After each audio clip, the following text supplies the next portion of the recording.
नमस्कार रसिक हो. अहमदनगर ब्रँडिंगच्या वतीनं आयोजित संवाद प्रभावी लोकांशी या कार्यक्रमात मी प्रसाद बेडेकर आपल्या सगळ्यांचं मनापासून स्वागत करतो.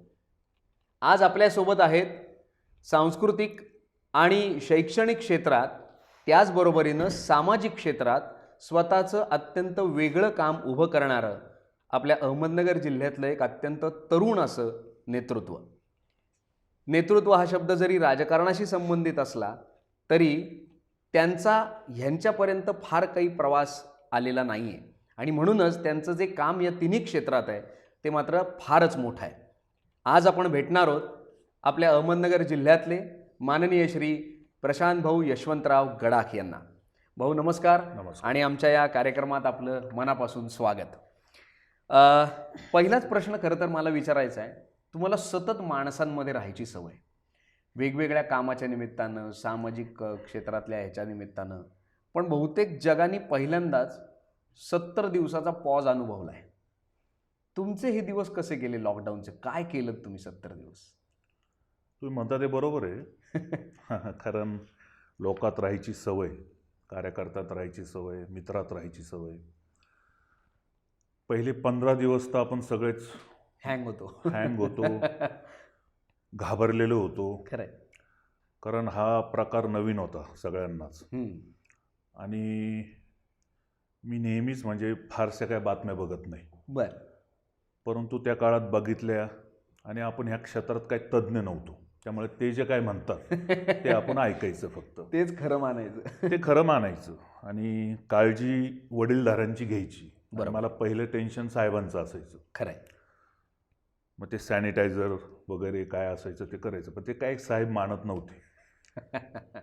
ते म्हणायचे ते तुम्ही करा काय करायचं, मला काही भीती नाही. तरी मी आपले त्यांची जी काळजी घ्यायची त्यांना मी सूचना करायचो. परंतु 15 दिवसात पहिल्या आम्ही नगरला होतो आणि साहेब म्हणायचे सोनईला चला. बरं. मग आम्ही सोनईला गेलो. आता सोनईला 50-50 जणांची फॅमिली आमची, त्यामुळं काय जाणवलं नाही काहीच. काही नाही जाणवलं. त्यामुळं फॅमिलीला वेळ देता आला. बरोबर आहे. मग तिथं क्रिकेट खेळणं असेल, बाकीच्या काही गोष्टी असतील, तर लॉकडाऊनचा फॅमिलीसाठी वेळ देणं. कारण आम्ही 6 भाऊ चुलत आणि आम्ही सख्खे. बरं. 6 त्यांच्या पत्नी असं सगळ्या, प्रत्येकाला 2 मुलं. आमचे भाचे कंपनी वगैरे असे 5-50 जणांची फॅमिली. क्रिकेट खेळणं, पत्ते खेळणं, त्यामुळे आम्ही रमून गेलो पहिल्या याच्यात. आणि नंतर मग जसं लॉकडाऊन वाढत गेला मग हळूहळू कार्यकर्ते येत गेले, मळ्यात यायची, भेटायची, कामं सांगायची. त्यामुळं असं सोनायला असल्यामुळे लॉकडाऊन असा विशेष काय प्रकार तुम्हाला जाणवला नाही. पण याच्यात एक या सगळ्या प्रकारामध्ये ज्या वेळेला लोक यायची ती पण खूप घाबरलेली असतील ना? घाबरलेली असायची, सोशल डिस्टन्स ठेवून राहायची, तोंडाला मास्क आणि हे सगळं. मास्क फार नाही पण उपरणं लावून यायची. आपलं ग्रामीण भागात देशी मास्क अगदी पथ्य पाळून हे करून. आणि छानपैकी प्रश्न थोडी सांगायची, पण भाऊ काळजी घ्या, हे करा, साहेबांना जपा. हे छान मला वाटतं त्यांच्याकडनं. असं प्रेम जे म्हणतो आपण असं सुद्धा नाही, तर नेहमी कामं घेऊन येणं, पण थोडे कामं सांगतानाही काळजी घ्या जास्त म्हणणं. हा एक वेगळा अनुभव त्या काळात. तो एक वेगळा आनंद तुम्हालाही मिळाला असेल की आपण एवढे वर्ष जे पेरलेलं आहे लोकांच्या निमित्तानं ते या वेळेला तुम्हाला अनुभवायला एक मनाला समाधान देणार. आणि सगळ्यात महत्वाचं की खूप दिवसापासूनची इच्छा होती. बरं. आता वाचन तर चालूच होतं, वेब सिरीज बघायच्या, वाचन हे तर चालूच होतं. एक पिक्चर काढायचा असं माझ्या डोक्यात. मला फिल्म बघायचं खूप आवड पहिल्यापासनं. कुठलाही पिक्चर सोडायचं नाही. कॉलेजच्या वयात ते नंतर सुटायचे पिक्चर. आणि एक पिक्चर बघायचं म्हणजे काही ते अर्थकारणासाठी वगैरे नाही, एक समाधानासाठी. ओके. तर एक पटकथा मी लिहायला सुरुवात केलेली आहे. अरे वा. आता होईल का नाही, काय होईल. अनेक फिल्म्स अशा होतात, जातात. नाही होईल ना. पण एक चालू आहे असं काम पटकथा लिहायचं. म्हणजे एक नवीन लेखक आपल्या जिल्ह्यातला अजून एक जाणार आहे इंडस्ट्रीमध्ये असं म्हणायला हरकत नाही. असं आता बघूयात काय होतं पुढं. नाही नाही, चांगलं होईल, कारण आपल्या नगरला गेल्या काही वर्षांपासून खूप या क्षेत्रातलं काम वाढत चाललंय इंडस्ट्रीमधलं, आणि बरेचशी लोक आज नगरची पण त्या क्षेत्रात कार्यरत आहेत. तुमच्या निमित्तानं एक अधिक अभ्यासू चांगला लेखक पटकथाकार आम्हाला मिळेल असं म्हणायला हरकत नाही, आता एवढ्यात नका म्हणू, काय झाल्यावर आपण बोलू त्या नाही नाही, बाबतीत. होईल होईल. तुम्ही एक उपक्रम सुरू केला, गाव तिथे ग्रंथालय. ह्याला नुकताच एक मोठा पुरस्कार पण मिळाला, महाराष्ट्र साहित्य परिषद महाराष्ट्र साहित्य कला प्रसारणी सभा यांचा एक पुरस्कार मिळाला. काय उपक्रम आहे हा गाव तिथे ग्रंथालय? कारण वाचनाची तुमची आवड, साहेबांचा तो वारसा, तुम्ही ती लेगसी कंटिन्यू करता आहात, तर ही संकल्पना सुचली कशी, ती नेमकी काय? नाही, प्रतिष्ठान मी स्थापन केलं, यशवंत सामाजिक प्रतिष्ठान, आणि त्या माध्यमातून करायचं काय, तर नुसतं स्थापन करायचं, कुठंतरी देखावा करायचा, यापेक्षा मी एक निश्चित ठरवलं की उपक्रम करायचे, त्यात सातत्य ठेवायचं, आणि त्यातनं समाजाला काहीतरी मिळालं पाहिजे. करेक्ट. हे मी प्रमुख कार्य त्यातनं ठरवलं. आणि ज्या नावाने आपण स्थापन केलं गडाख साहेबांच्या, त्या नावाला कुठंतरी साजेसं असं काम करायचं. खरंय. आणि गडाख साहेबांच्या वाढदिवसाच्या निमित्तानं, म्हणजे प्रत्येक वाढदिवसाला असं नाही, काही सुचलं चांगलं तर एक उपक्रम आपण सुरू करायचं. बरोबर आहे. तर त्या दृष्टीनं एका वेळी मला सुचलं की संत ज्ञानेश्वर महाराजांची भूमी आहे आपली. खरंय. नगर जिल्हा आहे, नेवासात आमचा परिसर आहे. तर ज्या संत ज्ञानेश्वर महाराजांनी जगाला मराठी भाषा दिली ज्ञानेश्वरीच्या रूपानं, त्या नेवासा तालुक्यात आपण वाचनालय सुरू करावं. कारण साहेबांना पुस्तकाची आवड, आणि मराठी साहित्य संमेलन भरवलं. खूप त्या काळी ग्रंथ चळवळ, वाचनालयाची आवड, अनेक लेखक त्यातनं नगर जिल्ह्यात तयार झाले. मला वाटतं ते आजपर्यंत झालेलं सगळ्यात जास्त मोठं संमेलन असं म्हणून पण त्याचा गौरव होतो. त्याच्यामध्ये सगळ्यात जास्त पुस्तक विक्री झाली. त्या काळी 2 कोटीची विक्री झाली. 96 साली मला वाटतं ते, 95-96 साली आपलं संमेलन, आणि 2 कोटी रुपयाची विक्री त्या काळी झाली. करेक्ट. म्हणजे आजचा काळ आणि तो काळ बघितला, आणि लोकांना माहित नव्हतं साहित्य संमेलन म्हणजे काय, खरंच माहित नव्हतं. आणि त्या काळी एखाद्या मंत्र्यांनी दौरे काढावेत, तसे गडाख साहेबांनी साहित्य संमेलनाचं आयोजक पद म्हणजे काय असतं हे नगर नाही महाराष्ट्राला दाखवलं होतं. आणि त्यानंतर अशी स्पर्धा सुरू झाली की साहित्य संमेलनाचं आयोजक पद आपल्याला घ्यायचं. तर ती चांगली स्पर्धा, म्हणजे चांगली स्पर्धा, छान होती स्पर्धा. आणि मी पण त्यावेळेस कॉलेजच्या याच्यात होतो, आणि साहेब दौरे काढायचे, सकाळी 6-7ला निघायचे. तर माझी आई म्हणायची की साहेब दौरे काढतात, तर म्हणजे कसला दौरा, तर साहित्य संमेलनाचा दौरा. तर विशेष वाटायचं, लोकांना साहित्य संमेलन म्हणजे काय माहीत नव्हतं, ते साहेबांनी जाणून दिलं. आणि त्याच्यात अनेक किस्से साहित्य संमेलनावर तर ते, आणि ती सगळी तो धागा मला वाटतं माझ्या मनात तो रुजला. आणि मग साहेबांच्या एका वाढदिवसाच्या दिवशी मी ते की जगाला मराठी भाषा देणारे संत ज्ञानेश्वराच्या भूमीत आपण गाव तिथे वाचनालय सुरू करावे. आणि मी ती घोषणा केली. नुसतं घोषणाच नाही, तर गावातले असे स्वयंसेवक बघितले, कोणी रिटायर्ड झालेले आहेत, कोणी हे 2 तास तरी वाचनालय ते सुरू राहिलं पाहिजे. आणि प्रत्येकाने वाढदिवसानिमित्त, लग्नाच्या निमित्तानं पुस्तके भेट द्यावी ते वाचनालयाला. आणि मी काही प्रतिष्ठानमार्फत पुस्तके भेट दिली. असं प्रत्येक वाचनालयात 200, 300, 1000 पुस्तके आज आहेत. किती वाचनालय झाली आतापर्यंत? जवळजवळ 65 वाचनालय आहेत. कुठे? नेवासा आणि परिसरामध्ये, नेवासा तालुक्यामध्ये. सध्या नेवासा तालुक्यात प्रत्येक छोट्या वाड्या वस्त्यांवर तुम्ही पुस्तकं नेताय? प्रत्येक गावात एक वाचनालय करताय. आणि त्याचा अनुभव मला असा छान आहे. एका जणांनी मला पत्र दिलंय, 3 पानी पत्र आहे. म्हणजे आश्चर्य वाटतं, सुबत्ता असणारा नेवासा तालुका, आणि असा अनुभव, बेलपांढरे म्हणून गाव आहे. ते पत्र त्यांनी लिहिलं की भाऊ, आमच्या गावात वर्तमानपत्र सुद्धा येत नव्हतं.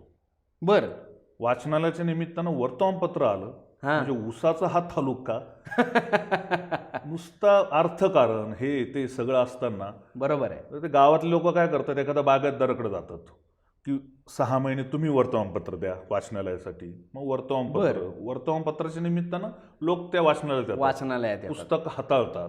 विशेषतः महिला पुस्तकं हाताळतात, वाचायला घेतात. बरोबर आहे. आणि काही गोष्टी करोनाचं संकट खूप भयानक आहे, खरंय. खूप वाईट आहे. प्रतिष्ठानमार्फत आम्ही आरडून आरडाओरडा करून सांगायचो की पुस्तके वाचा, साधे विवाह करा. हा. लॉकडाऊनच्या काळात खरंय. आज मी सहज रिव्ह्यू घेतला की 5-5, 10-10 पुस्तकं जायची घरी. आता 30 पुस्तकांची संख्या 70-80वर जायला लागली. लोक साधे विवाह करायला लागलेत. खरंय. ठीक आहे, म्हणजे मंगल कार्यालयवाल्यांचे धंदे इतर पर्यायी होत व्यवस्था. आहे, परंतु श्रीमंत लोकांना ते लग्न होणारच पुढे, परंतु कर्ज काढून जे लग्न हे होत होते ते आता साधी व्हायला लागली. करायचं. बरोबर आहे. खरंय. आणि वाचनालयात पुस्तकं आता जास्त घेऊन जायला लागलीत लोक. तर लॉकडाऊनचा असा चांगलाही परिणाम व्हायला लागला. चांगलाही परिणाम. खरंय. आणि मी तर असं म्हणतो की पोपटराव पवार त्या दिवशी म्हटले पण, त्यांनी घोषणाही केली की काहीतरी महिन्यातनं 4-5 दिवस आम्ही आता गावात लॉकडाऊन करणार, जरी करोनाचं संकट. त्यांनी घोषणा हा निर्णय सरकारने घेतला पाहिजे की महिन्यातनं 3-4 दिवस तरी लॉकडाऊन केला पाहिजे. कारण पक्ष्यांचे आवाज ऐकायला येत आहेत, लोक शांत घरी राहत आहेत. नुसताच धावपळ. लोक वाचित नाहीत, काहीच नाही, नुसतं त्या बातम्या बघतात, निगेटिव्ह होतात. आणि त्या बातम्या काय पाहतो आपण, त्याच्यात पाकिस्तान ऐकू येतं फक्त 50 वेळेस. आणि कुठंतरी जातीवाद, कुठंतरी काहीतरी वेगळं, करोना वेगळंच राहतंय, ते बाकीचं दुसरंच काहीतरी वेगळं सुरू होतं. तुम्ही आता म्हणाल भाऊ की 65 ठिकाणी तुम्ही हे सुरू केलं. मी एक साधारण असं गणित डोक्यात लावलं की म्हटलं भाऊ 10 लोक रोज त्या ठिकाणी समजा येतात मिनिमम, असं आपण गृहीत धरू, तरी 650 वाचक तुम्ही नव्यानं तयार केलेत. आता ही संख्या हळूहळू वाढत 6500 वाचकांपर्यंत, 7000 वाचकांपर्यंत जाईल. मला वाटतं मराठी भाषेला वाचक मिळत नाहीत, ही जी ओरड आहे त्याच्याऐवजी ही प्रत्यक्ष कृती मला वाटतं तुम्ही जी केली ती फार महत्त्वाची. निश्चित खूपच मोठी गोष्ट आहे ती. अशीच एक चळवळ मला वाटतं ज्यामुळे खऱ्या अर्थानं यशवंत सामाजिक प्रतिष्ठान प्रत्येकाच्या पर्यंत पोहोचलं, ते म्हणजे तुम्ही फार वर्षांपूर्वी सुरू केलेली वृक्ष चळवळ आणि नेत्रदानाची चळवळ.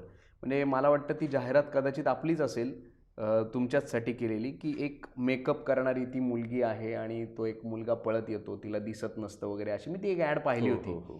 तर नेत्रदान आणि वृक्षदान या ज्या तुम्ही 2 चळवळी सुरू केल्यात त्याचा प्रवास थोडासा आम्हाला सांगा ना, की आज त्याचं काय आहे आणि त्या कशा सुरू झाल्या. नाही, वृक्ष चळवळ ही तर माझी, म्हणजे ती गडाख साहेबांचंच हे आहे. हो, म्हणजे संस्थेत असेल, कारखाना असेल, कुठेही एखादी बिल्डिंग उभा राहायच्या आधी तिथं झाडं उभे असतात.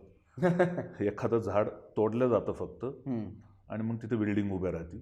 कोणी नवीन माणूस आला तर त्याला असं वाटतं ही 20 वर्षापूर्वीची बिल्डिंग आहे, पण ती नवीन असते, कारण झाडं इतके वाढलेले असतात. तर त्याला असं वाटतं ही जुनी बिल्डिंग आहे. तर ती खरं साहेबांमधनंच आम्हा सगळ्या कुटुंबामध्ये आली, समाजामध्ये गेली. कारण साहेबांनी कारखाना उभा केला त्यावेळेस साहेबांनी तिथं झाडं वाटायला सुरू केली सभासदांना. मग ती झाडं अशी असायची की त्याची सावली पडते, मग ती ओसावा असतो, तो ओसावा पडतो, सावली, त्यामुळं शेत उगत नाही. मग साहेबांनी नारळाची झाडं दिली. तुम्ही सोनई परिसरात आला, कुठे आला, नारळाची झाडं आहेत. तर ती साहेबांनी त्यावेळेस ती दिली, लोकांमध्ये रुजवली, आणि ती आमच्यामध्ये आली. आणि झाडांचं खूप आता नेवासा तालुक्यात इतकं प्रचंड वेड पिढ्याने पिढ्या, तरुण पिढीला सुद्धा लागलेलं आहे. हे महत्वाचं आहे. आणि ती संकल्पना खरं ती साहेबांची. आणि नेत्रदानाच्या बाबतीत अजूनही आम्ही प्रत्येक वर्षी सगळे तरुण मुलं तालुक्यातले 10,000 झाडं ही लावायची संकल्पना ठेवतो, ती वाचवायची ठेवतो. आत्ताही मागे एक बोरकर म्हणून, यश बोरकर म्हणून तरुण मुलगा आहे, त्याने अशी पोस्ट टाकली की लॉकडाऊनच्या काळात काय करायचं आपण, तर चला आपण झाडं लावूया, 2-2 झाडं लावूया, आणि ह्या काळात, लॉकडाऊनच्या काळात आम्ही झाडं वाढवली, असं करू, पॉझिटिव्हकडे जाऊ काहीतरी, कशाला निगेटिव्हचं. बरोबर. हे तरुण मुलं पण करतायत. वा, तर आश्चर्य वाटतं. म्हणजे मला तुम्हाला आश्चर्य वाटेल, ह्या लॉकडाऊनच्या काळात, मगाचा प्रश्न मी पुन्हा घेतो, की नेवासा तालुक्यात फेसबुकवर जर तुम्ही बघितलं तर कोणी कविता करते, कोणी लेख लिहितंय. खरंय. ते अनेकांनी माझ्यावर लेख लिहिले, अनेकांनी अनेक मित्रांवर लेख लिहिले, पॉझिटिव्ह म्हणून. कोणी लेखक झालंय, कोणी कवी झालंय. म्हणजे सगळ्यांच्या त्या आतल्या सगळ्या कला हळूहळू बाहेर पडतात. खूप चांगला पॉझिटिव्ह इफेक्ट. कोणी पुस्तकातले मुद्दे टाकायला लागले. मला अभिमान वाटतो. म्हणजे मी केलं असं म्हणत नाही, हे सगळ्यांनी झालं. खूप सुंदर असा तालुका, एक वेगळा. नाही तर मग ते राजकीय कुरघडे आहे, तुम्ही पहा इतर ठिकाणी राजकीयच येतं, मी पाहतोय तर माझा तालुका अभिमान वाटतो ह्या तालुक्याचा खरंय की हे चळवळीतनं कसं उभं राहू शकतं. म्हणजे ते जे ते म्हणलं ना मगाशी, तुम्ही अनेक वर्ष जे पेरता आहात ते या निमित्तानं खऱ्या अर्थानं बाहेर आलं, बहरलं असं छान म्हणायला हरकत भरलं नाही. खरं. आणि नेत्रदानाचं मग एक असंच वाचत असताना वर्तमानपत्रात आलं होतं की आपल्याला नेत्रपटलाची खूप गरज आहे आणि वेटिंग लिस्ट खूप आहे अंधांची. बर. आणि इतकी वेटिंग लिस्ट आहे आणि त्याचा तुटवडा खूप आहे, रेशिओ खूप त्याच्यातला हे आहे. आणि सहज मला कल्पना आली की रक्तदान खूप करतो माणूस, रक्तदानाचं नेहमीच चालतं. कुणीही एखादं मंडळ स्थापन केलं की रक्तदान, तरुणाई जोश असतो आणि रक्तदान. आता मी सुद्धा पहिल्यांदा प्रतिष्ठान सुरू केलं आणि पहिलं रक्तदान असतं, साहजिक असतं, एक तरुणाई असते ती. आणि मी सहज विचार केला की रक्तदान आपण लगेच 4 शब्द बोलतो, व्हॅन आणतो, रक्तदान, लगेच रक्तदान सुरू करतो. नेत्रदान कसं होऊ शकतं, काय बर, त्याच्यावर थोडा विचार केला आणि मी घोषणा करून टाकली की नेत्रदान आपल्याला सुरू करायचं. केलं. 2 महिने झाले, एकही नेत्रदान नाही. अरे म्हणलं हा तर मला एखादा उपक्रम केला आणि तो जो फेल गेला तर मला झोप येत नाही अक्षरशः. बर. सतत विचार करत राहतो मी आणि अस्वस्थ झालो. मग एक माझा मित्र मोरचिचोराचा, मी जे गाव आदर्श दत्तक घेतलं, तोही असा कवी आहे, संवेदनशील मनाचा आहे. तो आला आणि तो त्याच्या घरी मी नेहमी जात असो, त्याच्या आईला भेटायचं असायचं. तर त्याची आई आता वृद्ध आणि डॉक्टरनी सांगितलं आता घरी घेऊन जा, आता ती उपचार होऊ शकत नाही, आता 2-4 दिवसात ती जाणार आहे. बर. आणि थोडा रडला आणि थोडा भाऊ या एकदा घरी. मला ठीक आहे. तो निघाला आणि त्याला बोलवलं मी. चंद्रकांत म्हणून त्याचं नाव आहे. त्याला म्हणलं का रे आता जाणारच आहे तुझी आई, तर आपण जो उपक्रम सुरू केला तर मग गेली तर तू नेत्रदान कर. त्याने आश्चर्याने माझ्याकडे बघितलं, डोळ्यात पाणी आलं आणि तो निघून गेला तसंच न बोलता. मी तर पंचायत झाली माझी, मला अस्वस्थ झालं. म्हणलं काय आपण वेडेपणा करून ठेवला, त्याला दुखावलं वाटलं आणि आपण दुखवलंय त्याला. त्याचा पहाटे 5ला मला फोन आला, भाऊ आई गेली, गाडी पाठव, नेत्रदान करायचं. वा. तिथं मी टर्न झालो. मला एक कळलं की रक्तदान बोलण्यातनं लगेच होतं, नेत्रदान म्हणायचं धाडस करावं लागतं. मृत्यू पावल्यानंतर म्हणायचं धाडस करावं लागतं. आणि मग मी शिबिरं घेतली कार्यकर्त्यांचे. कर्मचारी मित्र आहेत माझे भरपूर कार्यकर्ते, की म्हणायचं धाडस करा. आणि त्या म्हणायच्या धाडसातनं पुढं नकार आला, पुढं लोक अंगावर धावून आले. आता गडाखांना डोळेच पाहिजे का फक्त, मत देतो ना आम्ही. असंही झालं. पण आम्ही कधीच कोणाला नाव ठेवले नाही. पण पॉझिटिव्ह एवढं घडलं की आजपर्यंत 350 नेत्रदान, एक 10-15 नेत्रदान तालुक्याबाहेरचे असतील, पण 350 नेत्रदान हे नेवासा तालुक्यात घडले. ही खूप मोठी क्रांती त्या लोकांना ग्रामीण भागात. मला असं वाटतं जगाच्या म्हणाल का नाही पण देशाच्या याच्यात असा एकमेव तालुका असेल एवढे नेत्रदान एका छोट्या तालुक्यात. मला अभिमान वाटतो, नम्रपणे सांगावंसं वाटतं की एवढे नेत्रदान घडतायत, ग्रामीण भागात घडतायत, ग्रामीण भागात सगळ्या समाजात घडतात. एक नेत्रदान मुस्लिम समाजात शक्यतो ते करत नाही, बरोबर आहे. पण मुस्लिम समाजात एक बस ड्रायव्हर म्हणून होतं आणि त्यांनी जाहीरपणे सांगितलं होतं, प्रशांत भाऊ मी मेल्यावर नेत्रदान करणार. आणि त्यांनी ते खरं करून दाखवलं. एकमेव उदाहरण असं आहे की मुस्लिम समाजात त्यांनी नेत्रदान केलं. अशा छोट्या छोट्या ह्या क्रांत्या, या छोट्या मनाला आनंद देऊन जातात. खरं, याच्यापेक्षा समाधान कुठलंच नाही. आणि हे खरं प्रतिष्ठान स्थापण्याचं आज मला जे अनुभव येतात ते खूप चांगले आहेत. अनेक वर्षांच्या आता तुमच्या धडपडीनंतर किंवा संघर्षानंतर आता त्याची एक उत्तम फळं तुम्हाला मिळायला लागली. संघर्ष म्हणण्यापेक्षा ती एक आपण लॉन्च करतो एखादी गोष्ट, त्याच्यातनं तुम्ही आता जसं म्हणालात की बाबा सुरुवातीला काय होईल, एकतर तुम्ही वाक्य सांगितल्यावर तर ते खरंच म्हणजे लोक चांगल्याला सुद्धा वाईटाकडे कसं नेतात याचं एक उदाहरण आहे. असो भाऊ, तुम्हाला एक खूप उत्तम वारसा मिळाला. सतत तुमच्या तोंडात अर्थातच साहेबांचं नाव येतं, ते स्वाभाविकही आहे. मगाच्या त्या वृक्ष चळवळीच्या ह्याच्यातनं मला एक तो प्रश्न कंटिन्यू करून मग साहेबांच्या लेगसीकडे यायचं आहे. मी असं वाचलेलं आहे, ते असलंही म्हणजे खरं, तुमचा एक असा घराच्या बाहेर असा मोठा एक काहीतरी एरिया आहे का जिथे फक्त पक्ष्यांसाठीच झाडं लावलेली आहेत? की जिथली ती फळं वगैरे त्यांच्यासाठीच ठेवलेली आहेत आणि ते असं खरंच आहे तिथे असं सोनईला मोठी ती तुम्ही बाग? या ना बघायला. मला खरंच बघायला यायचं आहे, कारण मी ते साहेबांच्या पुस्तकातच वाचलेलं आहे की तिथे एक मोठा बाग आहे सोनाईला असा. मळ्यात तुम्ही हां. आलात की उजव्या हाताला चिक्कूची बाग आहे, बर नारळ आणि चिक्कू. बर आजही तिथं चिक्कू पडलेले आहेत, बर. पक्षी खातात. त्याला आपण कोणीच त्यातले काही करत- फक्त 30% चिक्कू विकले जातात, बाकी सगळे पक्ष्यांचे. बाकी सगळे पक्ष्यांसाठी पक्ष्यांची असतात. बाग. पक्ष्यांची बाग आहे ती फक्त. यालाच जोडून मी आता पुढचा प्रश्न विचारतो. एका खूप वेगळ्या विचारसरणीच्या राजकीय कुटुंबात तुमचा जन्म झाला. म्हणजे राजकारण आपल्याला आज घ्यायचंच नाही आहे, पण एक राजकीय वारसा तुम्हाला साहेबांचा आहे. पण तरीसुद्धा साहेबांची ओळख किंवा साहेबांचं नाव निघालं यशवंतराव गडाख की आमच्या डोळ्यासमोर येतात साहित्य संमेलनातले साहेब किंवा शैक्षणिक क्षेत्रातले साहेब किंवा सामाजिक क्षेत्रात काम करणारे साहेब. ही लेगसी तुम्हाला ज्या वेळेला मिळाली त्याचं तुम्हाला कधी दडपण आलं का? त्याचा तुम्हाला जास्त फायदा होत तुम्ही अधिक काहीतरी चांगलं काम करण्याच्या प्रेरणेनं काम करत राहिलात? खरं म्हणजे गडाख साहेब म्हणजे एक विद्यापीठच आहे. हां, असं म्हणायला हरकत नाही खरंच. आणि नशिबानं मी त्या घरात जन्मलो आणि ते विद्यापीठ मला रोज भेटतं. हां, हे माझं नशीब. खरं. आणि खरं म्हणजे आमच्या वाट्याला ते कधी नव्हतेच. बरं. लहानपणी आम्ही कितवीत शिकायचो किंवा काय, ते सकाळी निघायचे, संध्याकाळी यायचे आणि त्यांच्या खूप धाकात आम्ही वाढलो. बरं. प्रचंड धाकात. वडील म्हणून ते एकदम कडक. कडक एकदम. बरं. वरून खाली त्यांचा आवाज यायचा की आम्ही पळायचो. आणि नुसतं सकाळी लाईट दिसले तर ते आल्या आल्या लाईट बंद करायची. आणि बरं. कळत नाही का तुम्हाला, लाईट चालू सकाळी, हां, तो आवाज, ते पायऱ्यांहून येण्याचा त्यांचा तो आम्ही विसरूच शकत हा. नाही. पण नंतर कॉलेजमध्ये गेल्यानंतर त्यांनी आम्हाला मित्र केलं. बरं. नंतर म्हणजे मी तर खूपच मैत्री, म्हणजे काय? माझे ते मित्र असतील असं म्हणायला हरकत आहेतच. नाही. आहेतच. आणि मग त्यानंतर जी जडणघडण झाली, म्हणजे बरं. मी कॉलेज केलं, शाळा केली, सगळं केलं, त्यापेक्षा साहेब माझे जे मित्र झाले हम्म. ते ते जे शिक्षण तुमचं झालं ते विद्यापीठ आणि हे विद्यापीठ याची तुलना मी करू शकत नाही. काय असं वेगळं साहेब सांगत गेले तुम्हाला की ज्याच्यातनं तुम्हाला असं काही मिळालं की जे तुम्हाला कदाचित कुठल्याच बंदिस्त वर्गांमध्ये मिळालं नसतं?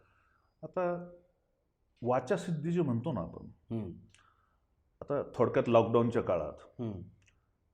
काही दिवस गेल्यानंतर साहेबांनी मला सांगितलं की मला 5 लाख रुपये मदत द्यायची.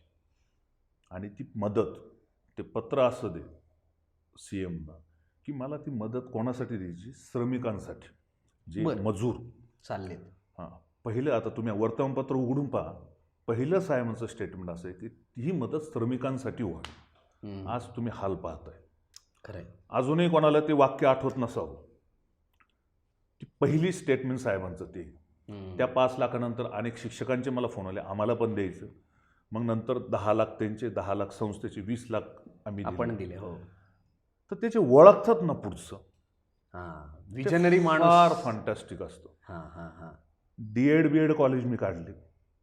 मी जे कॉलेज काढायचो ते सक्सेस, जे कॉलेज काढायचो ते सक्सेस. हां. D.Ed. B.Ed. कॉलेज मी 5-7 काढले. बरं. प्रत्येक मिटिंगमध्ये ते मला म्हणायचे, माझं सक्सेस नव्हतं सांगत, हे तर बंदच पडणार आहेत, याला वेगळ्या बिल्डिंग काढायचे नाही, जुन्या बिल्डिंगमध्ये करायचं, ते जुन्या बिल्डिंगमध्ये करायचं, ते बरं. जुने जे शाळा आहेत ते वेगळ्या हलवा. आता कौतुक करायला पाहिजे ना माझं, मी आणले कॉलेजेस, तर सगळ्या अधिकाऱ्यावर ते आले का हे सगळं, हां ते ते हे बंद बंदच पडणार. पडणार. अक्षरशः सगळे कॉलेज मी बंद केलेत. D.Ed. B.Ed. हो. आता मी जर तिथं संस्थेमार्फत 2-1 कोटी रुपये खर्च करावे लागले असते मला नवीन बिल्डिंग करायला, तर काय झालं असतं? खरंय. हे व्हिजन जे, हम्म, हम्म, हम्म. हे प्रचंड व्हिजन त्यांनी जे मला दिलं. दिलं. ओके.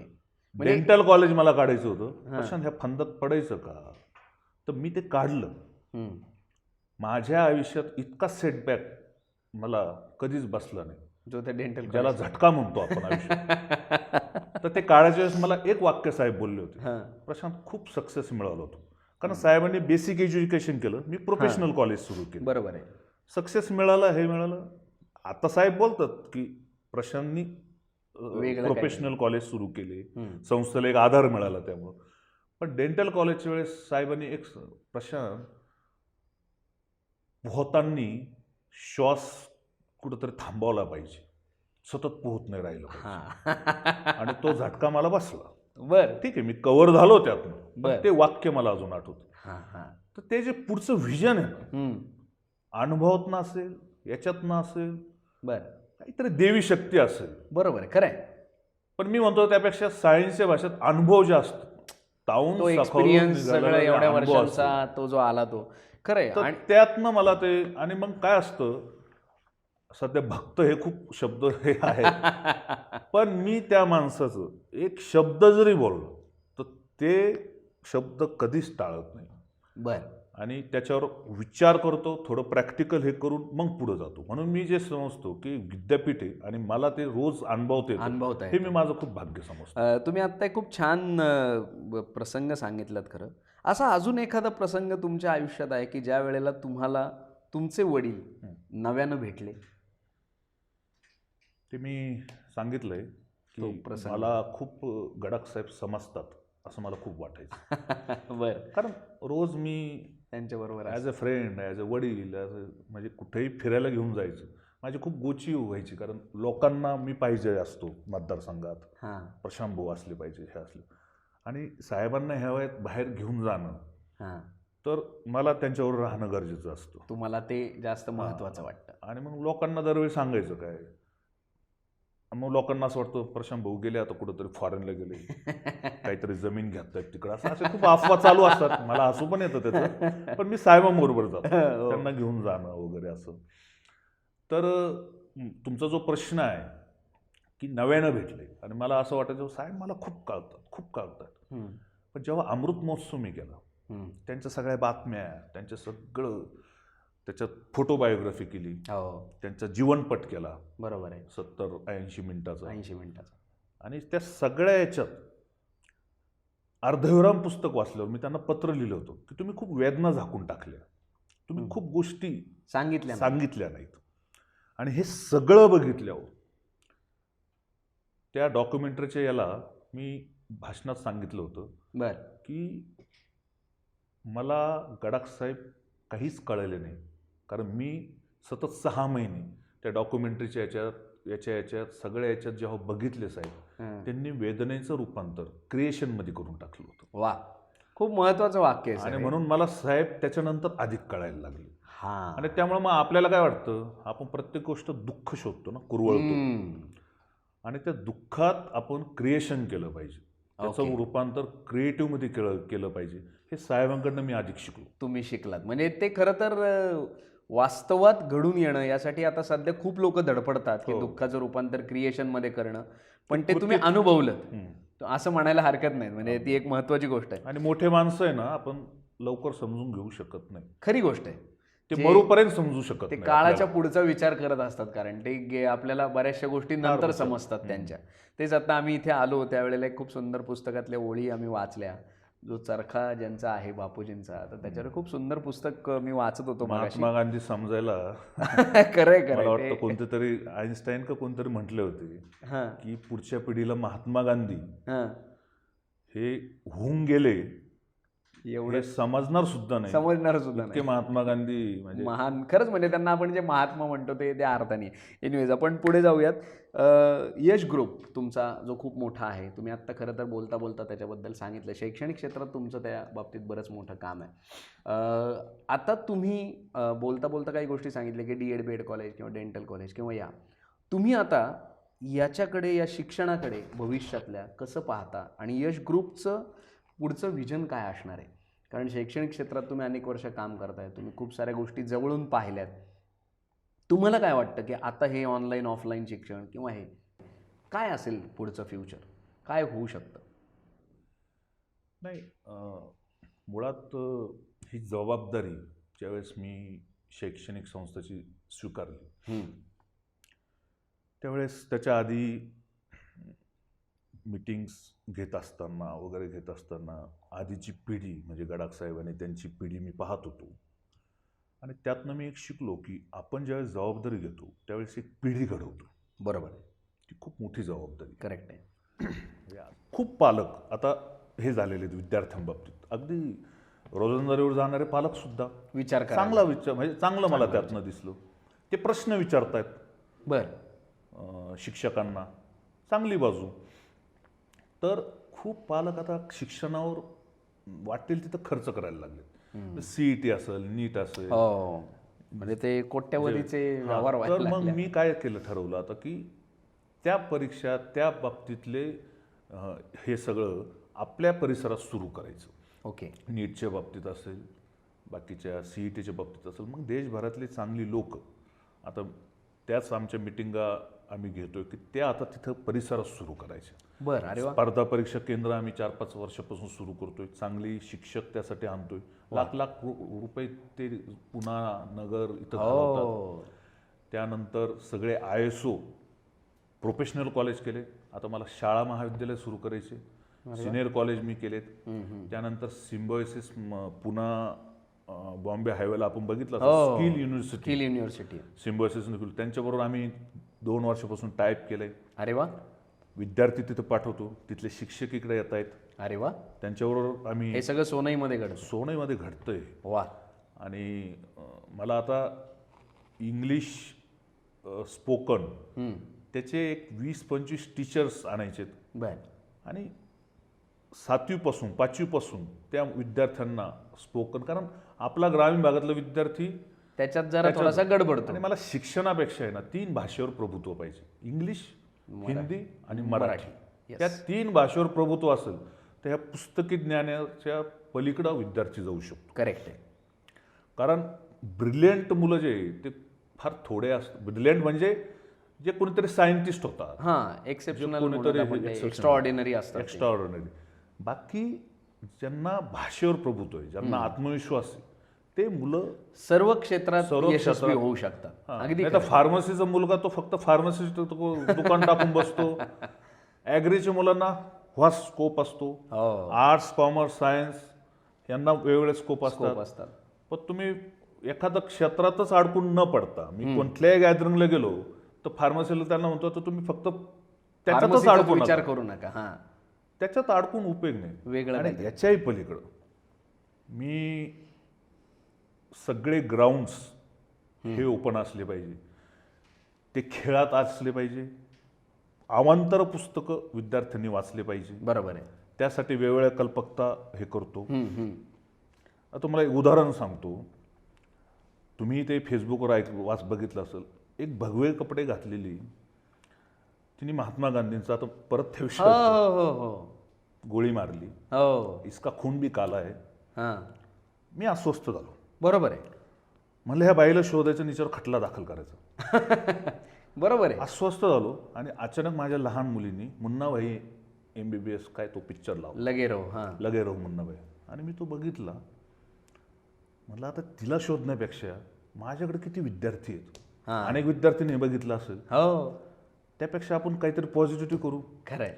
सगळ्यांना मी मुन्नाभाई MBBS पिक्चर दाखवतो, लगेरो मुन्नाभाई. ते गांधीजींचं सगळं ते आहे. आणि गांधींचे पुस्तक आहे मला आवडलेलं, गंगेमध्ये गगन वितळले. ते पुस्तक वाचायला दिलं सगळ्यांना आणि म्हणलं याच्यावर निबंध स्पर्धा करायची. पिक्चर आणि ते पुस्तक, आणि बक्षिसं मोठी मोठी ठेवली. आणि तो इव्हेंट मी केला. आणि हे शिक्षण असतं. खरंय. महात्मा गांधी कसे समजून सांगायचे तर कृतीत. आणि मी बरेच जण म्हणतात शिक्षक हल्ली पुस्तकच वाचत नाही. मी प्रत्येकांना पुस्तक देतो, त्याच्यावर तुम्हाला काय आवडलं आणि तुम्ही अवांतर काय विद्यार्थ्यांना शिकवणार याच्यात, खरंय, त्याची फाईल, त्याच्यावर मी कमिटी बसवली आणि त्यातनं ते विद्यार्थ्यांना परत विचारायचं क्रॉस चेक, तुम्हाला याच्यातलं शिकवलं का, काय शिकवलं. म्हणजे हे अवांतर पुस्तकं, पुस्तकी ज्ञान एका बाजूला, हे तर मी तुम्हाला सांगितलंच. याच्यावर टाईप केलं, त्याच्यावर राहुरी कृषी आम्ही फार्मसी, सिनियर कॉलेज, बाकीचे टाईप केले, ते तर झालंच, ते करावंच. परंतु अवांतर ज्ञान त्याला मिळालं पाहिजे. ह्या सगळ्या गोष्टी एज्युकेशनच्या म्हणजे एक्सपांडिंग द विजन हा मला वाटतं तुमच्या सगळ्या शिक्षणातला एक अत्यंत महत्त्वाचा अंडरकरंट आहे की असलेल्या शिक्षणाच्या बरोबरीनं तुम्ही या अनुषंगानं काय काय शिकता, हे खूप महत्त्वाचं आहे. आणि पुन्हा माझ्या विद्यार्थ्यांना आणि शिक्षकांना, हा सगळ्यांना, हा जो स्लोगन आहे माझा, हा स्लोगन नाही, याच्या मागचे विचार कळले पाहिजे. बरोबर आहे. मग ते झाडं लावतात, ते नेत्रदानामध्ये भाग घेतात, ते वाचनालयामध्ये भाग घेतात, या ते ह्या 3 सगळ्या गोष्टीच्या- गोष्टी नाही 3 नाही म्हणजे अनेक उपक्रम आहेत अनेक आमचे. उपक्रम आहेत. त्या याच्यात सगळे भाग घेतात. हे खूप महत्वाचं हा, ते महत्वाचं आहे. तुमच्या दृष्टीने. नाही तर नुसतं शिक्षणानं समाज सुधारत नाही, बरोबर आहे. तो उलट आत्मकेंद्री होतो जास्त. हा, तेवढ्यापुरताच तेवढ्यापुरतंच. विचार करायला शिकतो, त्याऐवजी तो व्हास्ट होईल. व्हास्ट झाला पाहिजे. करेक्ट आहे.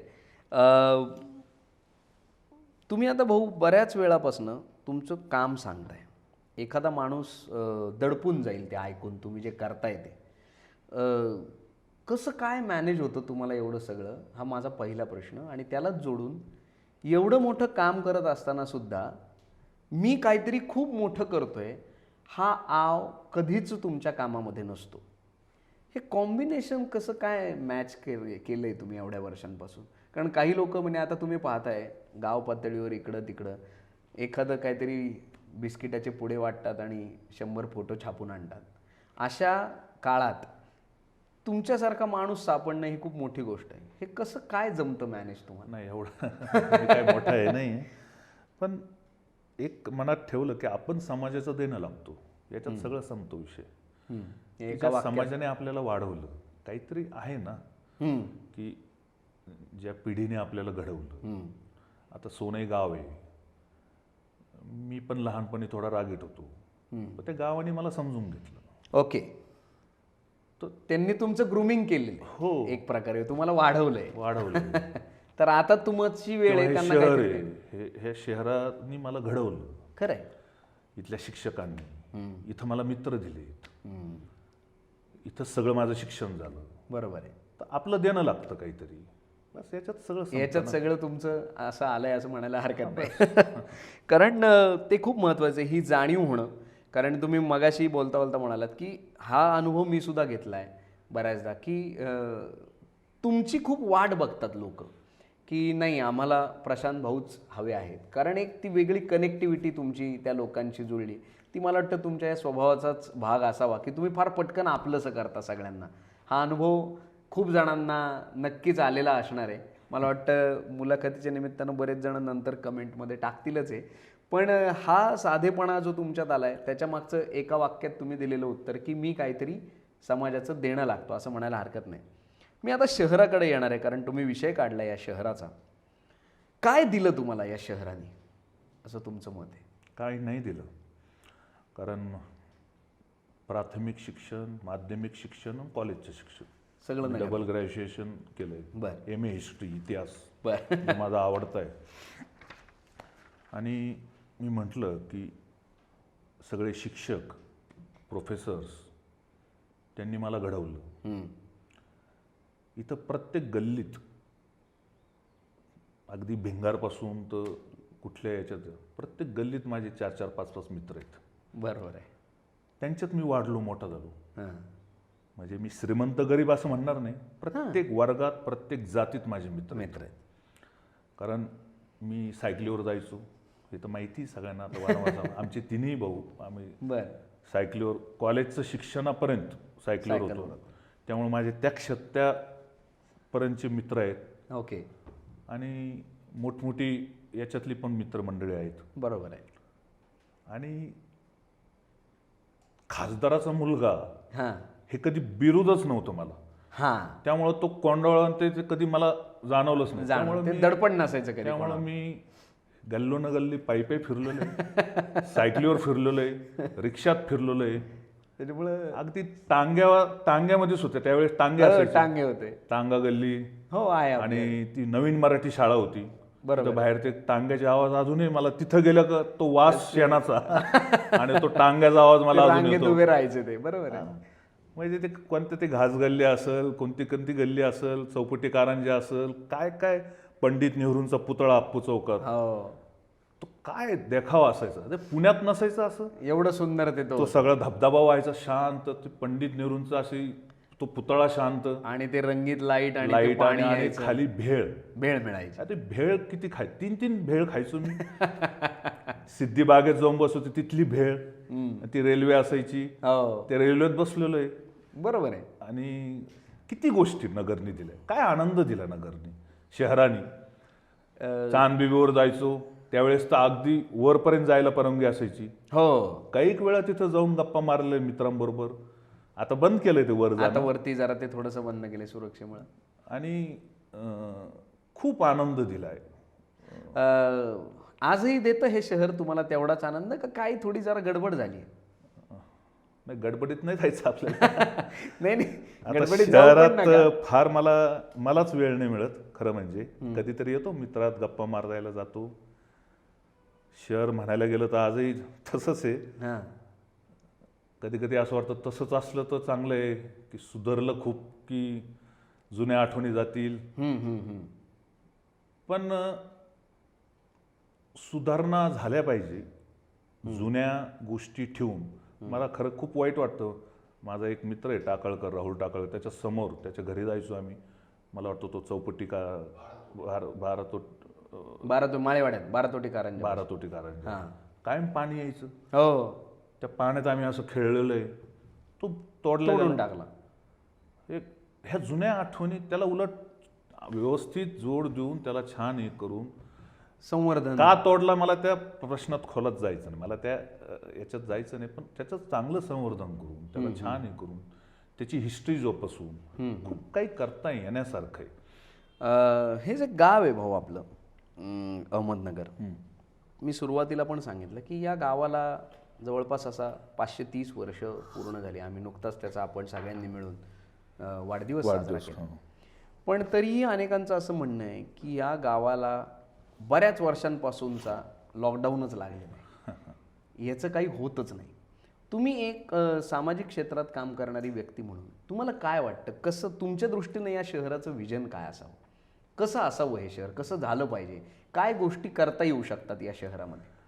नाही, जुन्या गोष्टी सोडून दिल्या तर मधल्या काळात जिल्ह्यातनंच मी काही म्हटलो नव्हतो, पण माझं खासदारकीसाठी नाव आलं होतं. हो, आता राजकारणावर बोलायचं नाही, पण नाही. आलं होतं. तर मी गडाख साहेबांचा अमृत महोत्सव केला. 15 लाख लोक आली. बरोबर आहे. खूप वेगळ्या पद्धतीने केला.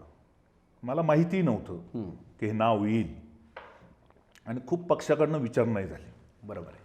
तर मी भारावून गेलो त्या गोष्टीतनं की कोण प्रशांत गडाख, काय कशासाठी नाव येतंय. गडाख साहेबांचा मुलगा म्हणून येतंय, कर्तृत्व म्हणून येतंय, किंवा दोन्ही बाजू म्हणून येतंय. पण लोक न मला बघितलेली तरुण पिढी हो, माझं नाव घेते. खूप अनुभव आले मला त्या काळात. बर. तर मी म्हणलं एवढी जर प्रेम करतात कुटुंबियावर याच्यावर, तर राजकारण थोडं बाजूला ठेवूयात, पण आपण काहीतरी केलं पाहिजे. बर त्या भावनेतनं मी एक नगर व्हिजन, मी त्यावेळेस स्टेटमेंट केलं होतं की बर मी खासदारकीतनं माघार घेतो असं नाही, पण मी लढवणार नाही. कारण एकदाचा विषय कुठेतरी बंद झाला पाहिजे उगाच संभ्रमात ठेवणं.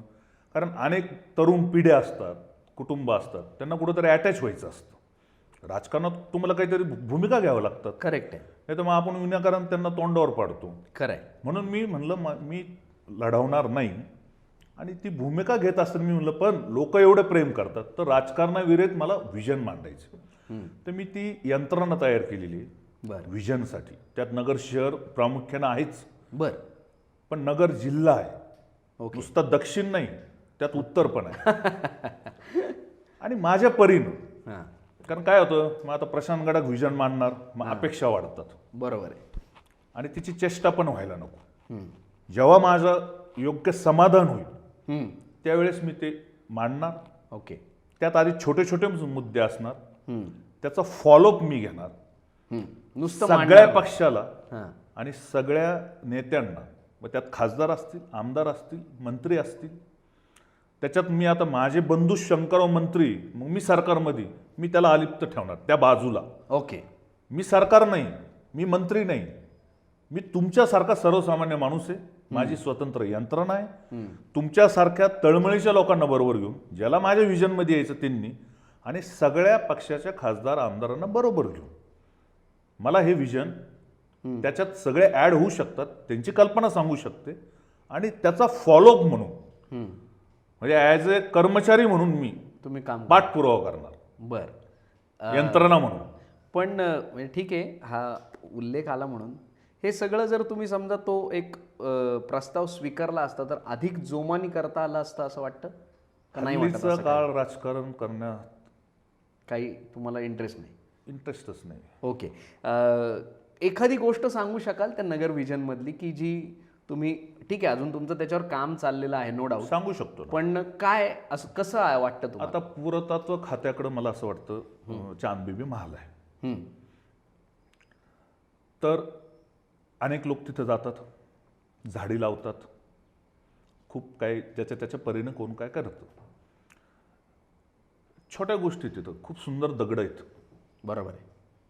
खूप छान हे आहे, पण सगळं असं थोडं भकास वातावरण वाटतं हां, तिथं. ते अनऑर्गनाइज्ड आहे सगळं. अनऑर्गनाइज आहे. तो जो महाल आपण लाइटिंगनी कायम हे ठेवला, बरोबर आहे. तिथं माझ्या संस्थेचा मी एक वॉचमन द्यायला तयार आहे. बरं. अनेक संस्था मोठ्या आहेत, हो. त्यांना जर आपण सगळ्यांनी विनंती की तुमचा एक वॉचमन ठेवा, इतरांचं झाले 3 वॉचमन. तिथं जर पुरातत्व खात्यांशी नीट चर्चा केली, तिथं एक सुंदर ब्रिटिशकालीन टाईप असं रेस्टॉरंट ठेवलं. तिथं जर काही परवानगी दिल्या आपण काही कार्यक्रम करायला, त्या पैशातनं तिथला मेंटेनन्स ठेवला. हालचाल तिथं जे आपण शॉवर वगैरे काय म्हणतो आपण त्या अंडरग्राऊंड त्याला हे केलं, स्प्रिंकलर वगैरे सगळा परिसर आणि हिरवागार ठेवला कायम. आणि झाडं वेगळ्या वेगळ्या पद्धतीची, जिथं पक्षी येतील, पक्ष्यांचे वेगळे परिसर झाड जिवंत होईल. तर तो परिसर इतका जिवंत होईल. आणि त्याला जर इथं फॉरेनर लोक येतात मेहर बाबाच्या ह्याच्यात, त्याला जर आपण तिची लिंकअप जोडलं, मग फरियाबागे वगैरे हे सगळ्याच गोष्टी आपण लिंकअप केल्या. आता ते व्हिजन मी तुमच्या समोर मी एक उदाहरण सांगितलं. नाही नाही नाही, बरोबर आहे. तर इथं नगरमध्ये खूप बाकीचं हे न करता खूप जणांना रोजगार मिळू शकतो. आता पुणे विद्यापीठाचं उपकेंद्र आहे.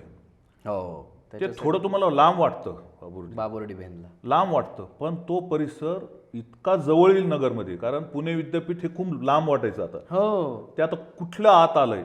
पुढच्या 10-15 वर्षात ते विद्यापीठ उपकेंद्र इतकं हे होईल, इतका रोजगार मिळवून देईल, म्हणजे आश्चर्य वाटेल तुम्हाला. अजितदादांनी त्यावेळेस सही केली होती, नंतर पृथ्वीराज चव्हाण होते, सगळ्या आम्ही सिनेट सदस्यांनी प्रयत्न केले. सदस्यांनी तुम्ही खूप प्रयत्न केले. आखरी याच्यात ते आलं होतं. नंतर ठीक आहे सरकार बदललं वगैरे, परंतु त्यासाठी प्रयत्न केला.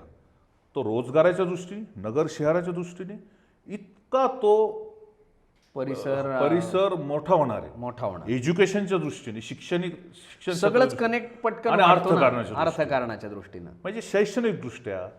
परत आपल्या सगळ्या कल्चर ऍक्टिव्हिटीज इतक्या आहेत शहरात. नाट्य क्षेत्राच्या दृष्टीने इतकी चळवळ मोठी आहे. बरोबर आहे. साहित्याच्या दृष्टीने इतकी चळवळ मोठी आहे. त्या दृष्टीने सुद्धा काही गोष्टी करता येण्यासारख्या आहेत सगळ्याच दृष्टीनं. बरोबर आहे. पण व्यवस्थित प्लॅनिंग, झोपडपट्टी इथं न वाढवण्याच्या दृष्टीने. कारण काय, पुन्हा वाढलं, वास्ट वाढलं. पुन्हा कसं होतं, आज नगर तसं आहे आपलं, खरंय, पण पुन्हा बोगस वाढलं, अनप्लॅन्ड वाढलं. आत्तापासून जर झोपडपट्टी वाढू दिली नाही आणि वेगळा विकास केला आपण, आर्थिक, सामाजिक, सांस्कृतिक, साहित्यिक असा विकास केला, तर ह्या शहराला पुढचं भविष्य खूप छान आहे, चांगलं राहील. तुम्ही बोलताय त्यातून एक गोष्ट नक्की की आपल्या शहरामध्ये वैयक्तिक माणसं खूप मोठी होत गेली, पण शहर मोठं होण्याच्या दृष्टीनं जो एक एकत्रित परिणाम असतो, म्हणजे बऱ्याच जणांना आपण एकत्रित करू शकत नाही किंवा एकत्र काम केलं तर आपण जास्त मोठं होऊ शकतं, शहरही मोठं होऊ शकतं. मला वाटतं हा विचार या तुमच्या विजनमधला प्रमुख विचार आहे की सगळ्यांना बरोबर घेऊन एक काहीतरी. जेव्हा मला राजकारणच करायचं नाही, त्यामुळे सगळेजण, आता मी जर म्हणलो मला राजकारण करायचं, मग सगळे बाजूला होतो. हो, कारण मी ते मध्ये एक वाक्य वाचलं होतं, जर तुम्हाला पटकन जायचं असेल तर एकटे जा, आणि तुम्हाला लांब जायचं असेल तर सगळ्यांना बरोबर घेऊन जा. मला वाटतं तुमच्या माझ्या सगळ्यांशी संबंध चांगले सगळ्यांचे आहेत आणि माझ्या बोलण्यावर विश्वास ठेवतील सगळे. हो, नक्कीच नक्कीच. तो आजवर ठेवत पण आलेली आहेत लोक. म्हणजे खूप छोट्या छोट्या प्रसंगांमधनं तुम्ही खूप आपलंसं करता लोकांना. म्हणजे मला अजूनही आठवतंय की आम्ही एक स्पर्धा सुरू ज्या वेळेला केली त्यावेळेला आम्हाला खूप गरज होती सुरुवातीच्या काळात एका महत्त्वाच्या मदतीसाठी. तर अक्षरशः एका मीटिंगमध्ये किंवा एका भेटीत तुम्ही आम्हाला सहकार्य केलं आणि ती चळवळ जी आहे ती कर्तव्य मुळात काय आहे की हा विचार येणं प्रत्येकाच्या मागचा तो खूप महत्त्वाचा आहे भाऊ, तो तुम्ही केला. बराच वेळ झाला आहे आपल्याला खरं तर, पण महत्त्वाचे 2 प्रश्न आता मला तुम्हाला विचारायचे आहेत. एक, सामाजिक क्षेत्रात काम करताना काही वेळेला काही अशा गोष्टी पण कराव्या लागतात, काही वेळेला परखडपणे बोलावं लागतं, लोकांना सांगावं लागतं की नाही तुम्ही जे करता आहात ते चुकीचं आहे, तुम्ही असं करा. मला वाटतं हे एका चांगल्या नेत्याचं, नेता हा शब्द राजकीय अर्थाने घेऊ नका, पण एका चांगल्या नेत्याचं कर्तव्य असतं. तुम्ही खूप सुरुवातीला सामुदायिक विवाहांचा एक मुद्दा मांडला किंवा नेत्रदानासारख्या गोष्टी मांडल्या. तुम्ही ज्या वेळेला अशी कामं करता आहात त्यावेळेला तुम्ही कुठेतरी ती कटुता स्वीकारण्याची तयारी ठेवून हे काम करता आहात आणि या सगळ्या ह्याच्यात तुमच्या मनातला मेन मुख्य विचार काय? म्हणजे सामुदायिक विवाह असतील किंवा समाजांना मदत करणं असेल किंवा यासारखे उपक्रम चालवणं असेल, याच्या मागचा प्रशांत गडाख यांचा विचार काय? नाही, तुम्हाला एक सांगतो, मी पूर्ण म्हणजे जेव्हा इलेक्शन लागतं, जिल्हा परिषद, विधानसभा, म्हणजे मी राजकीय क्षेत्रात नाहीच असं नाही. हां, मी राजकीय क्षेत्रात आहे, शैक्षणिक क्षेत्रात आहे, सामाजिक क्षेत्रात. त्यावेळेस तुम्हाला त्या भूमिका घ्याव्या लागतात. बरोबर आहे. कटू प्रसंग प्रत्येक क्षेत्रात येतात. हम्म, ना आवडते प्रसंग हम्म, करावं लागतात. मनाला न पटणारे विषय ह्या सगळ्या क्षेत्रात, करावे लागतं, तो साहजिक आहे. सामाजिक क्षेत्र सोडून द्या, हम्म, राजकीय आणि शैक्षणिक क्षेत्रात हम्म, न आवडते प्रसंग करावं लागतात. हम्म, हम्म, हम्म. स्पष्ट हो, मोकळं. अगदी अगदी अगदी. फक्त गडाख साहेबांनी एक शिकवलेले, हात किती काळे करायचे. कोणी इथून करतं, कोणी इथून करतं, कोणी एवढेच करतं. कोणी बुडतंच त्याच्या. हां, काळे हात सगळ्यांचे असतात. स्पष्ट बोलतो. हो. किती करावेत याला एक मर्यादा असते. हम्म, हम्म, हम्म, आणि हे क्षेत्र मला खूप आनंद देतं, हम्म, यशवंत सामाजिक प्रतिष्ठान, की जिथं मी पूर्णपणे मोकळा आहे. हम्म. जिथं मला मनाला जसं वाटतं ते पूर्ण मी आनंदाने करतो. आनंदानं करता. बाकी राजकीय क्षेत्र असं आहे आज की तुम्ही आदर्शवत राजकारण नाही करू शकत. नाही करू शकत, ते पण बदल. त्यातल्या त्यात जेवढं चांगलं करता येईल आदर्श तेवढा तुम्ही करू शकता. प्रयत्न तुम्ही करता करण्याचा. बाकी तुम्ही प्रशांत गडाखाचं रूप बघाल राजकीय तर म्हणजे इतकं नाही, पण भाषणं करताना, हां, बाकी हे करताना मग कार्यकर्त्याचं मागं उभं राहायचं असेल हां. तर मग कार्यकर्ते म्हणतच नाही, मी मित्रच म्हणतो, मग उभं राहावं लागतं. हम्म. मग एखादा माझ्या कार्यकर्त्याला त्रास देत असेल तर मला तिथं वेगळ्या बोलावं लागतं, पद्धतीनं तुम्हाला त्यांच्या समोर जावं जावं लागतं. तर ही भूमिका त्यावेळी घ्यावं लागते, नाही तर मग लोक आपल्या मागं राहत नाहीत, लागतं. लोक विश्वास ठेवत नाहीत. ठेवत नाही. सामाजिक क्षेत्र असं आहे की तिथं मला कुठं बोलावं लागत नाही, कारण तिथं मी चांगलं काम करतोय. चांगलं काम करते, ती तुमची प्युरिटी ऑटोमॅटिक Purity लोकांसमोर पूर्ण जाते. त्याच्यामुळे तिथं मी कितीही बोललो समोरच्याला तर त्याला खजेलच व्हावं लागतं. कारण त्याला माहिती आहे की आपण काय पद्धतीनं काय विचारांनी काम करतो. काय विचार म्हणजे मुळात हे सगळं करत असताना तुम्ही जरी त्या वेळेला काही भूमिका घेत असलात तरी त्याच्यामध्ये तुम्ही स्वतःवर काही बंधनं घालून घेतलेली आहेत असं म्हणायला हरकत नाही. फक्त एक करतो मी, राजकीय असेल, शैक्षणिक असेल आणि सामाजिक तर प्रश्न नाही, पण राजकीय आणि शैक्षणिक इथून मी 20% काम करतो आणि इथून 80% करतो. जे सध्या काही लोक एक्झॅक्ट उलट करतात. हा, ते आता निश्चित. मी माझं सांगतो. हो, नाही तेच महत्वाचं आहे, कारण हा विचार करणं, कारण एखादी व्यक्ती वागते कशी याच्यामागे ती व्यक्ती विचार कशी करते हे खूप महत्त्वाचं असतं आणि तो मला वाटतं आज तुमच्या निमित्तानं आम्हाला कळतोय. आणि सगळ्यात महत्त्वाचं म्हणजे मी मध्यंतरी तुमचं एका ठिकाणी पेपरमध्ये वाचलं होतं का फेसबुकलाच पाहिलं होतं मला माहीत नाही, पण तरुणांमध्ये आज प्रशांत गडाख या नावाची एक खूप मोठी क्रेज आहे. म्हणजे तुम्ही सुरुवातीलाही त्याच्याबद्दल उल्लेख केला, मी ते अनुभवलं होतं कारण मी तो इंटरव्ह्यू खास ऐकला होता, मला चांगला आठवतं आहे. आणि असंख्य मुलांच्या कमेंट्स येत होत्या. एका कार्यक्रमात तर मी सुद्धा त्याचा अनुभव घेतला होता. तर आजची ही जी तरुण मंडळी आहेत सगळी, की जी काही प्रमाणात थोडीशी जरा अशी गडबडलेली आहेत, गोंधळलेली आहेत, त्यांच्या विचारांमध्ये काही ठिकाणची साचेबद्धता आली आहे किंवा या वेगवेगळ्या सोशल मीडियाच्या माध्यमातून त्यांची थॉट प्रोसेसच बदलली आहे. तर या तरुणांना, आम्हाला सगळ्यांना तुम्ही काय सांगाल आज या निमित्तानं? सगळ्यात महत्त्वाचं की प्रत्येक जण दुसऱ्यावर ढकलण्याचा प्रयत्न करतो. बरं. ते जर बंद केलं आणि आपण काय करतो, हं. आपण आपल्या कुटुंबासाठी, आपण आपल्या कुटुंबाच्या बाहेर पाऊल टाकल्यानंतर हं. आपल्या गल्लीसाठी, आपल्या परिसरासाठी काय करतो, हं. आपल्या राज्यासाठी आणि देशासाठी तर जाऊ द्या, हं. काय करतो थोडंफार आपल्या कुवतीप्रमाणे, आपल्या क्षमतेनुसार हं. हं. हे पहिलं बघितलं की मग आपल्याला अधिकार प्राप्त होतो दुसऱ्यावर बोलण्याचा. करेक्ट आहे. एवढं जरी केलं तरुणांनी, हं. त्या अनुभवातनं त्याला खूप काही मिळतं. ओके. स्वतःकडे बघायला शिकलं पाहिजे. स्वतःकडे आपोआप बघतो मग हं. हं. मग त्याला त्यातले अनुभव येतात. बरोबर आहे. काय होतं, दुसऱ्याला नाव ठेवणं याच्यातनं आपलं कर्तृत्व हं. सिद्ध करता येत नाही करेक्ट आहे. आणि मग त्या अनुभवातनं माणूस शिकत जातो. हं. हं. हं. आणि दुसरं महत्त्वाचं म्हणजे फक्त जातीवाद हा जर टाळला ह्या देशातल्या तरुणांना, हं. कारण तो कुठं घेऊन जाईल देशाला, आपल्या कुटुंबाला. कारण मित्र वेगवेगळ्या क्षेत्रातले असतात, वेगळे. जातीवाद म्हणजे मी फक्त हिंदू मुस्लिम म्हणत नाही. नाही, बरोबर आहे अगदी. माणूस कोणाशी भांडेल माहिती आहे का? इतर जातीशी भांडेल. हो. चला त्यांनाही हाकलून देऊ. माणूस शेवट भावबंदाशी भांडतो. मनुष्य प्राणीच असं आहे बरोबर आहे. की तो भावबंदाशी भांडेल, नंतर नवरा बायकोच भांडत बसेल. ही स्वभाव प्रवृत्ती. स्वभाव प्रवृत्ती आहे. कदाचित कोणाला आवडणार नाही, हां. कदाचित कोणाला माझे, पण याच्यातनं फक्त वाईटपणा होईल आपल्या देशाची, दुसरं काही होणार नाही. काहीच होणार नाही. तर दोन गोष्टी, जातीवाद आणि आपलं इतरांवर न ढकलता. हं. इतरांना प्रश्न विचारायचा अधिकार आहे, तो तर संविधानाने आपल्याला दिलाच, विचारलाच पाहिजे. पण पहिला आपण काय करतो आधी स्वतःला प्रश्न विचारला. आणि मग आपल्याला अधिकार आहे. बस एवढं झालं तरी पुष्कळ होईल. माझं चुकीचं नसेल तर. नाही हरकत नाही, म्हणजे तरुणांना त्यांना म्हणतोय मी. त्यांना आता कळायला थोडा वेळ नाही तर ते लागेल. मला दोष देते. कारण कळेल तरुणांना नक्की. सल्ला देणं अवघड झालं आहे. सध्या हल्ली एक्झॅक्टली. म्हणजे मी म्हातारा नाही, मी पण तरुणच आहे. त्याच्यात आहे. तर भाऊ, खरंच खूप मजा आली आणि तुम्ही अशा काही गोष्टी सांगितल्यात की ज्या कायमस्वरूपी आमच्या सगळ्यांच्या मनावर नक्कीच कोरल्या जातील. सोहम नावाचा एक आपण शब्द नेहमी वापरतो. सोहम म्हणजे मी कोण आहे, हा प्रश्न जर प्रत्येकाने स्वतःला विचारला आणि या प्रश्नातनं स्वतःला थोडंसं शोधत या समाजाचं मी काहीतरी देणं लागतो ही भावना मनामध्ये जर जपली, तर मला वाटतं येणाऱ्या काळात आपला हा देश खऱ्या अर्थानं खूप चांगला समृद्ध होईल.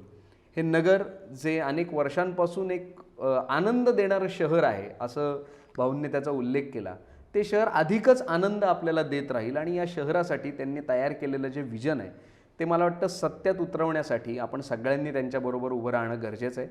भाऊ, आज तुम्ही खूप मनमोकळ्या गप्पा मारल्या, काही मनातलं तुम्ही मोकळं केलं मला, त्याबद्दल धन्यवाद. आणि मला धन्यवाद मानायचे ज्ञानेश शिंदे तुमचे. Thank you sir. की तुम्ही हा जो पॅटर्न तयार केला, येस, सगळ्यांना मोकळं करण्याचा प्रयत्न केला. आणि मी एक पॉलिटिकल फॅमिलीतला असतानाही हां. मला तुम्ही माझी निवड केली, त्याबद्दल तुमचे मनापासून धन्यवाद. नाही, आम्ही खरं तर तुम्ही पॉलिटिक्समध्ये आहात किंवा नसला आहात तरी तुम्ही जे काम करता आहात ते मला वाटतं जास्त महत्त्वाचं आहे. आणि त्याच दृष्टिकोनातनं आम्ही तुमच्याकडे पाहतो. तुमचं सामाजिक, शैक्षणिक आणि कला क्षेत्रातलं कामसुद्धा खूप मोठं आहे. दरवर्षी तुमची येणारी पुस्तकं ही आमच्या सगळ्यांच्या असंख्य हजारो लोकांच्या घरात त्यांच्या लायब्ररीमध्ये टिकतात आणि तुम्ही त्या निमित्तानं आम्हाला भेटता. ही आमची तुमची ओळख आहे. त्यामुळे असे हे प्रशांत भाऊ गडाख की ज्यांनी या सगळ्या गोष्टी करताना सुद्धा एक माणूस पण स्वतःचं जपलंय, एक मित्रत्व जपलंय आणि प्रत्येकाशी त्याच्या बरोबरीनं होऊन त्याला चार बऱ्या वाईट गोष्टी सांगत आपल्यातलं तरुणपण टिकवत दुसऱ्यालाही तरुण करण्याचा घेतलेला त्यांनी वसा आम्हाला वाटतं खूप मोठा आहे. अशीच ही माणसं असतात की जी आपल्या कामातनं खूप काही गोष्टी दाखवत असतात. तर हे होते आपले आजचे पाहुणे माननीय प्रशांत भाऊ यशवंतराव गडाख. भेटूयात अशाच काही नवीन पाहुण्यांसह आमच्या पुढच्या भागात. तोपर्यंत नमस्कार.